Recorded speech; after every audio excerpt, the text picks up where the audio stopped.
चलो हो गया। Hello guys and welcome to Skynomics academy. My name is Sunil Kumar Yadav और आज हम लोग लास्ट पार्ट जो है थ्योरी ऑफ इनकम डिटर्मिनेशन उसको डिस्कस करेंगे जो कि इंपॉर्टेंट है। ठीक है, कल हमने देखा था डेफिसिट डिमांड के बारे में कि डेफिसिट डिमांड की वजह से डिफ्लेशनरी जो गैप है वो कैसे क्रिएट होता है, उसको हम लोगों ने देखा था। आज हम लोग देखेंगे कि एक्सेस डिमांड और जो इन्फ्लेशनरी गैप जो होता है वो क्रिएट कैसे होता है।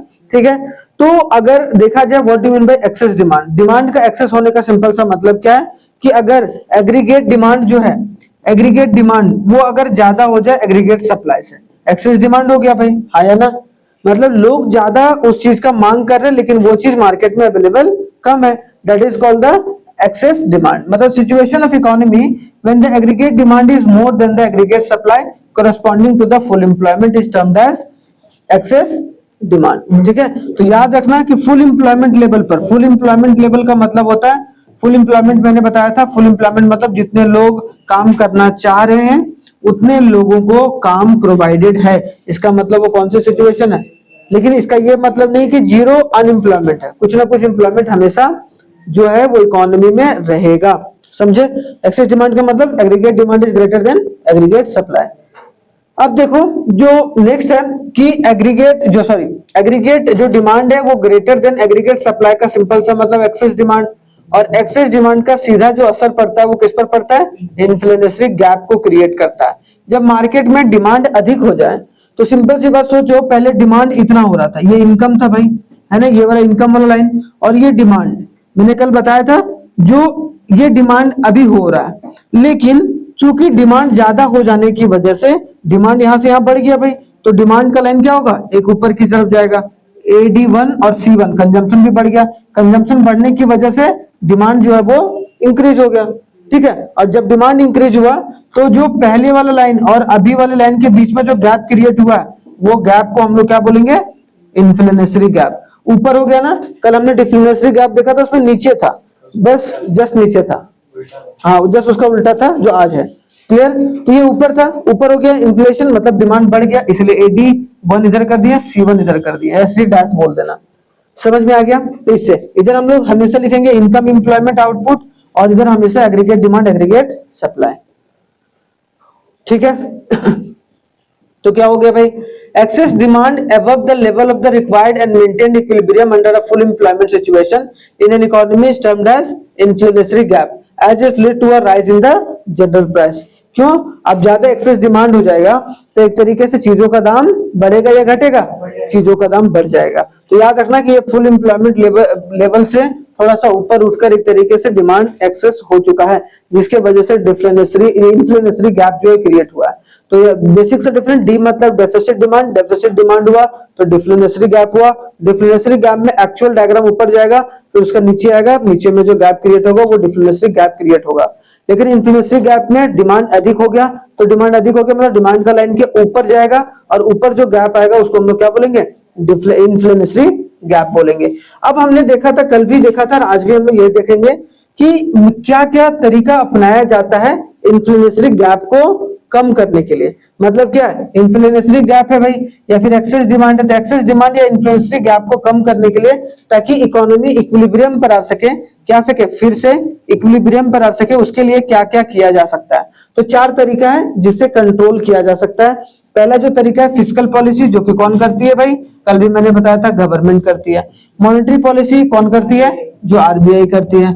और इंक्रीजिंग इंपोर्ट या फिर इंक्रीजिंग द इन आउटपुट, या तो फिर आउटपुट, सिंपल सी समझो ना, ये दोनों तो अपने आप में समझ में आ जाएगा।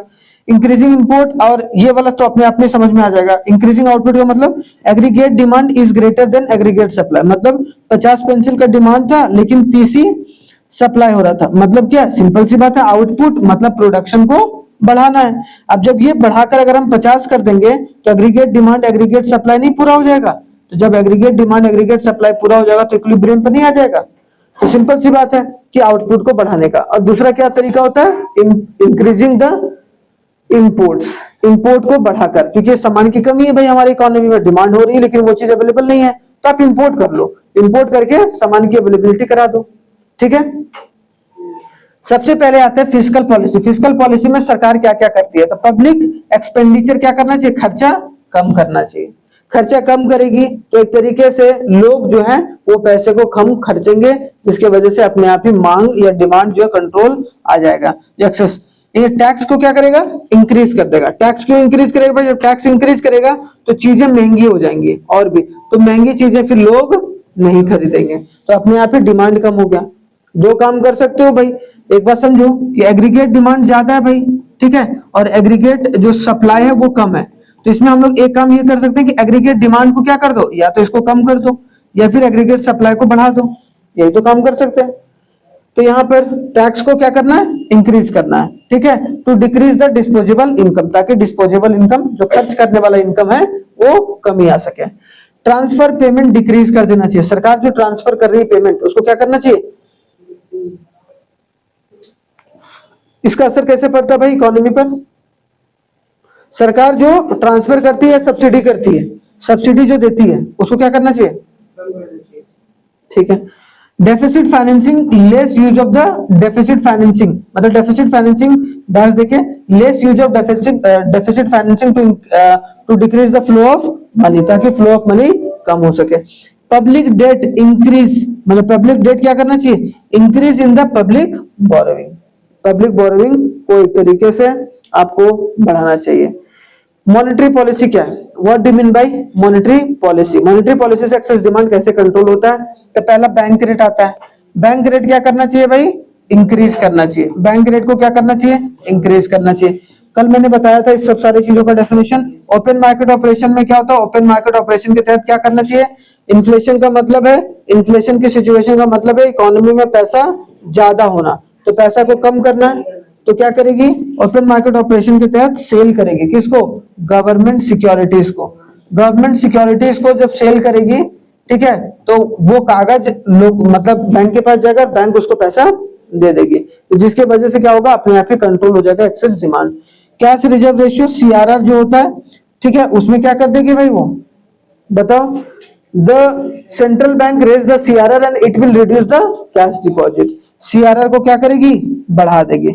जब सीआरआर को बढ़ाएगी तो ज्यादा पैसा बैंकों को क्या रखना पड़ेगा, अपने पास रखना पड़ेगा, जिसके तहत वो कम लोन देगी, तो अपने आप ही मार्केट से पैसा कंट्रोल में आ जाएगा।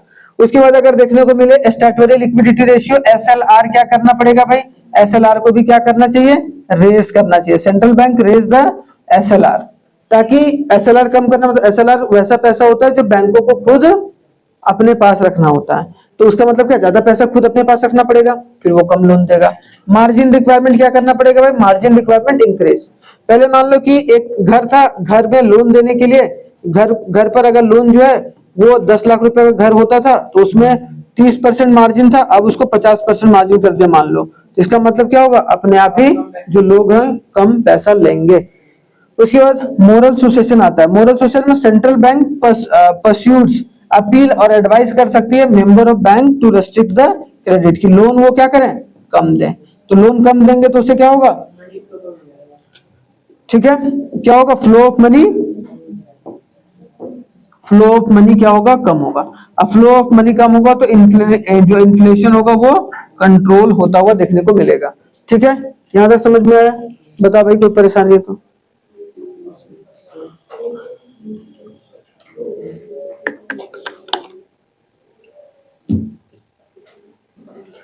ठीक है, इधर देखो, इंक्रीजिंग इंपोर्ट। अब भाई समझो यहाँ सिचुएशन क्या है भाई, सिचुएशन क्या है, aggregate demand is greater than aggregate supply. अब डिमांड अधिक है ना भाई, इसका मतलब हम घर में बना नहीं पा रहे, या तो आप बना लो, अगर बना नहीं पा रहे तो आप क्या करो, इंपोर्ट कर लो। जब आप इंपोर्ट करते हो गुड्स का, जब इंपोर्ट कर रहे हो, import of goods, import of goods से क्या होगा, the quantity of goods, quantity of goods in an economy, in an economy वो क्या हो जाएगा, इन एन इकोनॉमी वो क्या होगा हमारा, बोलो, इंक्रीज हो जाएगा। जब quantity of goods in economy increase हो जाएगा, जिसके वजह से जो एग्रीगेट डिमांड एक्सेस है, एग्रीगेट डिमांड क्या हो जाएगा, कंट्रोल हो जाएगा। आई बात समझ में, तो यह क्या, access demand can also be reduced by increasing the import which will increase in the supply of goods and service in the economy, ताकि इकोनॉमी में गुड्स एंड सर्विस अपने आप ही इंक्रीज हो जाए, जिससे डिमांड पूरा हो जाए और अपने आप ही इक्विलिब्रियम की स्थिति बन जाए। जहाँ इक्विलिब्रियम की स्थिति का मतलब aggregate demand is equal to aggregate supply, ठीक है, तो ये बात याद रखना है। लास्ट जो है वो क्या है, increase in output. Increase in output मतलब या तो सरकार क्या करे या फिर सब लोगों को बोले कि भाई आप क्या करो, आउटपुट मतलब प्रोडक्शन को क्या करो, आउटपुट को बढ़ा दो। तो वही बोला कि excess demand can reduce by increasing the output level. Simple सी बात है भाई, या इंपोर्ट नहीं करना चाहते तो आप आउटपुट बढ़ाओ, आउटपुट से क्या होगा, सप्लाई ऑफ गुड्स बढ़ जाएगा। ठीक है, सप्लाई ऑफ गुड्स जो होगा वो बढ़ जाएगा, और सप्लाई ऑफ गुड्स बढ़ेगा तो एग्रीगेट डिमांड जो एक्सेस है, क्या एक्सेस है वो क्या हो जाएगा, कैन बी कंट्रोल्ड। उसको क्या हो जाएगा, कैन बी कंट्रोल्ड देखने को मिलेगा। ठीक है, सिंपल सी बात है। However this policy can be applied in a short run. Generally इसको शॉर्ट रन में अप्लाई किया जाता है। ठीक है, शॉर्ट रन मतलब जहां लेबर वगैरह बढ़ा के आउटपुट बढ़ा लो भाई। ठीक है, but in a long run this could prove out to be a good measures. लेकिन लॉन्ग रन में अगर इसका इस्तेमाल किया जाए तो वो सिचुएशन कभी आएगी नहीं एग्रीगेट डिमांड की कमी की। ठीक है, तो ये चैप्टर हमारा कंप्लीट होता है। कल से जो हमारा चैप्टर होगा नेक्स्ट चैप्टर, उस चैप्टर का नाम होगा आपका मनी एंड बैंकिंग। ठीक है, क्या होगा भाई, मनी एंड बैंकिंग, जो कि इंपॉर्टेंट चैप्टर है आपके इकोनॉमिक्स के लिए। ठीक है, तो ध्यान से इसको देखकर चलिएगा। तब तक आप लोग यहाँ पर चीजों को समझिए, चीजों को एनालाइज कीजिए, बहुत इंपॉर्टेंट है। मिलते हैं कल नेक्स्ट क्लास में, तब तक आप लोग अपना बहुत बहुत ख्याल